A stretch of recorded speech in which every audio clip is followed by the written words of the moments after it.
ইরানের ইসলামী বিপ্লবী গার্ড বাহিনী আইআরজিসির মুখপাত্র জেনারেল আলী মোহাম্মদ নাইনি নিহত হয়েছেন।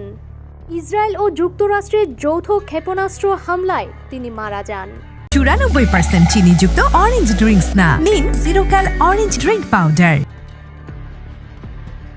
আইআরজিসির পক্ষ থেকে নাইনি নিহত হওয়ার বিষয়টি নিশ্চিত করা হয়েছে।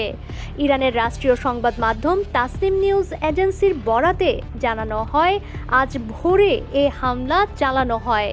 সামাজিক যোগাযোগ মাধ্যম টেলিগ্রামে দেওয়া এক বার্তায় সংস্থাটি নাইনি নিহত হওয়ার খবর প্রকাশ করে। ইরানের রাষ্ট্রীয় সংবাদ মাধ্যম তাসনিম নিউজ এজেন্সির বরাতে জানানো হয়, আজ ভোরে এ হামলা চালানো হয়। সামাজিক যোগাযোগ মাধ্যম টেলিগ্রামে দেওয়া এক বার্তায় সংস্থাটি নাইনি নিহত হওয়ার খবর প্রকাশ করে।